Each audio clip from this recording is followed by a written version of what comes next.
Hi and welcome to this Blueberry Markets video update with me, John Kibler, head currency analyst.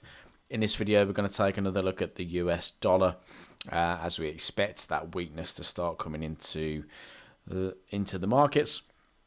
We spoke about this last week in terms of looking at the dollar peso trade that we did and dollar Swiss, but it looks like the dollar weakness is going to follow through, so we can look at a few charts in terms of how we can potentially trade the US dollar weakness. Now, looking at the dollar index currently, price failed to break out of the previous high around about 98.94, if we rounded up 99 sort of dollar area, closed back within, and the market seems to be working within this channel that we're seeing currently.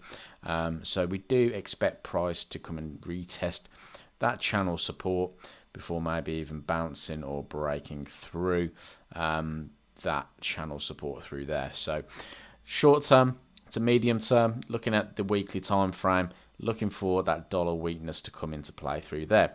How can we trade that? How can we take advantage of that? Though we need to look at stronger currencies where we could do that and trade that market. Aussie dollar broke out of this wedge pattern where we were talking about the price action suggesting that we could see some upside out of this market, and we've seen that. So we expect the Aussie dollar to continue to push higher into this trend line resistance through there. So Aussie dollar longs look good, especially with the risk on sentiment that we're seeing in the market currently. So looking all good in there. New Zealand dollar, even though we didn't test the key area completely, we did test in around that zone, and price formed a bullish engulfing candle.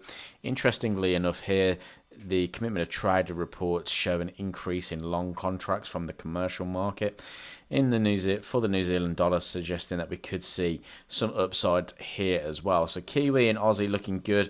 One other market that looks really good as well is dollar CAD. We spoke about before about the price action again, suggesting here that we were going to see some downside. Markets formed a nice bearish engulfing candle out of that level now, so looking for some further downside here, especially on the 4-hour time frame. Look for those pullbacks into those lows. So if we can get a pullback here into 132, look for some bearish price action and look for short positions in there. Another good market to keep your eye on is dollar versus the Norwegian krona and the Singapore dollar, but we'll look at Norwegian krona first. Look at this nice bearish channel that was formed at the key highs through there. If we look on the week perspective, you can see that the market is working within a large channel, very much like the dollar index.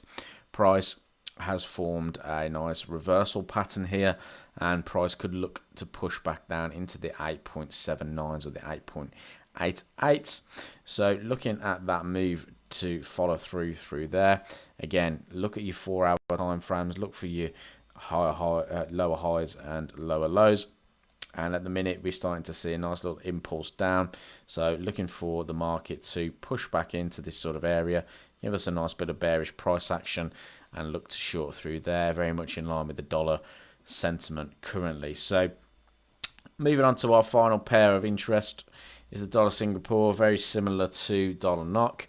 Although on the weekly time frame we did get some RSI divergence. You can see that the RSI forms a lower high and price forms a higher high, adding extra confluence to this market moving lower. Again, nice bearish price action here, suggesting further downside to come from this market as well. So the dollar looking heavily bearish at the moment across these currency pairs. Keep an eye on these for trading opportunities going forward. It's been John Kibler, head currency analyst at Blueberry Markets. Thanks for watching, and I'll speak to you soon.